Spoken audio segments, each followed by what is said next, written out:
আমি যখন খুব ছোট আছিলাম তখন আঙ্গ গ্রামে কারেন্ট আসিল না। তো ওই শুক্রবারে স্কুল ছুটি থাকলে আমরা আমার নানা বাড়ি যাইতাম গা, মানে টিভি দেওয়ার লাগে। আমার নানা বাড়ি আবার শহরে ছিল, হ্যাঁ আবার কারেন্ট মারেন্ট সব আছে, একদম রাস্তার লগে বাড়ি। তো আমরা বৃহস্পতিবারে বিকালবেলা যাইতাম গা, শুক্রবার দিন থাকা শনিবার দিন ভোরবেলা আয়া করতাম। তো তখন নায়ক নায়িকা অত ভালো চিনি না, কিন্তু সালমান শাহ, শাবনূর, হ্যাঁ এগো ছবি দেখতাম। ওই ছবি যখন হইতো নায়ক নায়িকাগো নাম উঠতো। কিন্তু তখন শুনছি যে এই নায়ক সালমান শাহ মারা গেছে। হ্যাঁ হ্যাঁ, আর দুনিয়াতে নাই। আমার অনেক পছন্দের একজন নায়ক।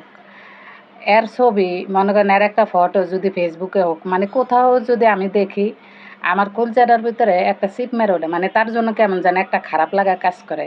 মানে তারা আমার এত ভালো লাগে, যখনই চিন্তা করি যে সে দুনিয়াতে নাই, তখন আমার খুব খারাপ লাগে যে এই মানুষটার জন্য কি লেগে যেন একটা মায়া কাজ করে। তো ছোটকাল থেকে শুনাইতেছি যে হ্যাঁ দুনিয়ার মায়া ত্যাগ করছে। কেউ কইতেছে যে তারে ফেলাইছে, আবার কেউ কইতেছে সে নিজেই আত্মহত্যা করছে। তো এরকমই শুনাইতেছি। তো আস্তে আস্তে যখন বুঝে রয়েছে বা ঢাকা শহর আইছি, তখন প্রতিনিয়ত মানে প্রত্যেক বছরে আমি দেখি যে তার মা, সালমান শাহর মা, সবসময় দাবি করতেছে যে সালমান শাহরে করা হয়েছে। আর সালমান শাহর যে বউ, হ্যাঁ সবসময় দাবি করতেছে না, সে ইচ্ছাকৃতভাবে দুনিয়ার মায়া ত্যাগ করছে। এরকমই শুনতেছি। আর দেখেন, মানে সত্য কখনো আসলে চাপা থাকে না, সত্য একদিন না একদিন বাইরে হয়ে আসেই।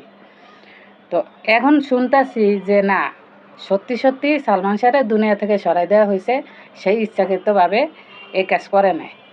31 বছর পরে হইলেও সত্য ঘটনাটা যেহেতু সামনে চলে আইছে, তো যে বা যারা এই ঘটনা ঘটাইছে তাদের সর্বোচ্চ শাস্তির দাবি জানাইতেছে।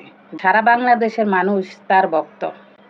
সে যখন দুনিয়ার মায়া ত্যাগ করছে, আমরা শুনছি যে তার কারণে নাকি অনেক মানুষও দুনিয়ার মায়া ত্যাগ করছে। তারা এতটা পছন্দ করতো, এতটা ভালোবাসতো।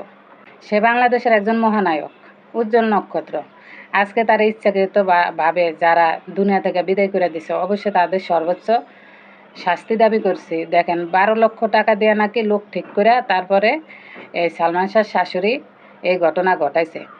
সত্যটা যেহেতু সামনে চলে আইছে, আমরা সারা বাংলাদেশের মানুষই তো সালমান শাহর ভক্ত, কম বেশি সবাই সালমান শাহর অনেক মানুষ পছন্দ করে।